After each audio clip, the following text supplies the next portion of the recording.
जय जोहार संगवारी हो। मैं हेरो कोमल देवांगन, आप मन देखते यूट्यूब चैनल संगवारी हो। आज मुंगेली जिला के जो व्यापार मेला है ओखर शुरुआत हुई है, तो आप मन ला हम वीडियो के माध्यम से यहाँ के दृश्य है वो तो बिल्कुल हमारे संग बने रही है और वीडियो ला पूरा अंत तक देखते रही है। आप मन ला हम छत्तीसगढ़ के जाने माने गायक शिव कुमार तिवारी के जो गीत है ओला आप मतलब हम वीडियो के माध्यम से दिखाए के कोशिश करबो। तो बिल्कुल देर ना करते हुए वीडियो स्टार्ट करथन।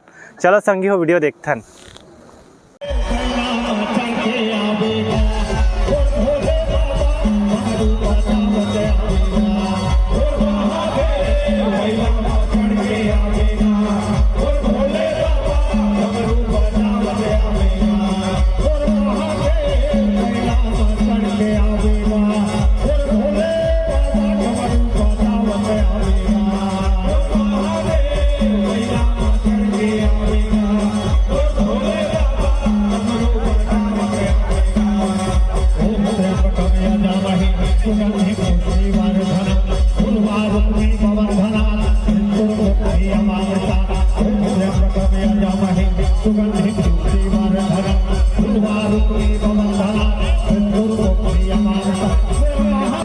हमने स्टार्ट टुमारो को उसी समय पहचान लिया था कि ये हुनर जो है मुंगेली के लिए एक पूरे छत्तीसगढ़ प्रदेश में व्याख्यात होगा और प्रसिद्धि प्राप्त करेगी करके।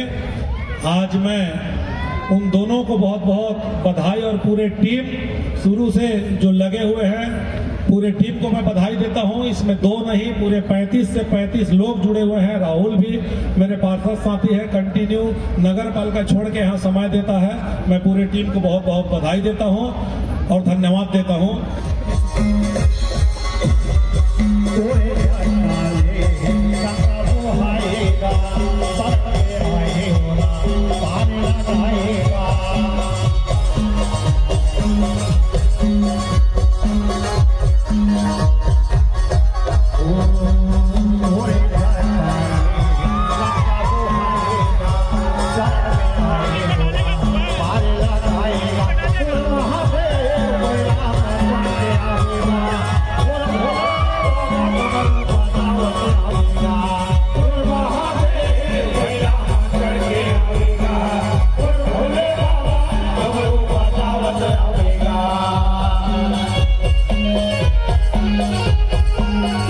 बहुत सारे बड़े बड़े महानगरों में लगता था और इस व्यापार मेला को हमारे जिले में लेके आए। 2014 से लेके अब तक निरंतर इसका विकास रथ बढ़ रही है। छोटा स्टॉल से लेके बड़े स्टॉल तक हमारे बीच आ रहे हैं। निश्चित रूप से हमारे गांव में जो रहने वाले हमारे युवा साथी हैं, शहर के जो नए काम करने के लिए आगे जो सोच रखते हैं, इस व्यापार मेला में आके उन स्टॉलों का निरीक्षण करके उन नए कामों के लिए अपने आने वाले भविष्य को जरूर तलाश सकते हैं। मैं ज़्यादा समय ना लेते हुए मैं पूरे स्टार ऑफ टुमारो के पूरे साथीगण को हृदय से इस कार्यक्रम को आयोजन किए उसके लिए बहुत बहुत बधाई देता हूँ, शुभकामनाएं देता हूँ। आगे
काले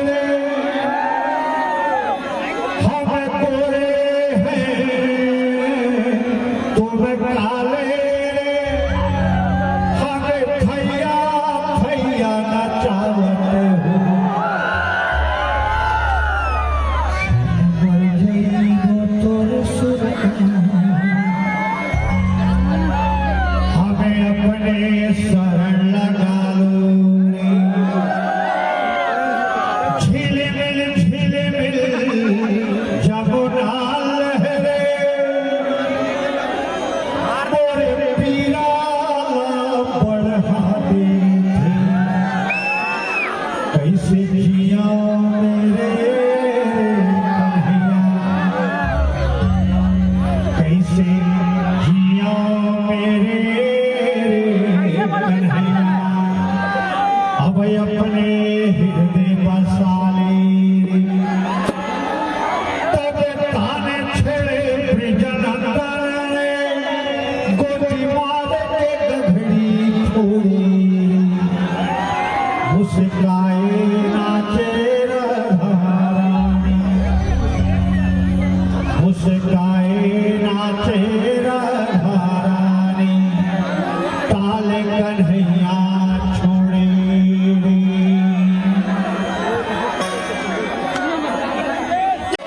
छोटे से श्याम कन्हैया रे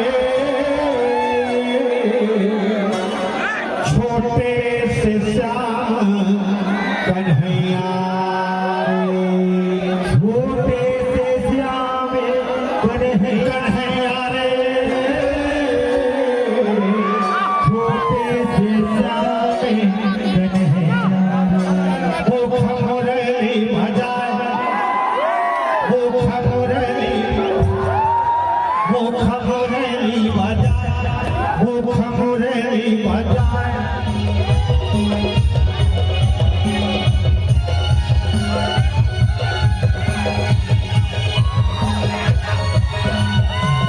छोटे छोटे रुकवा लमाने छोटे रुकवा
संगवारी हो वीडियो कैसी लगी अपन कमेंट बॉक्स में कमेंट करके बता। वीडियो थोड़ा बहुत बने लगे हो तो वीडियो अधिक से अधिक शेयर करिए।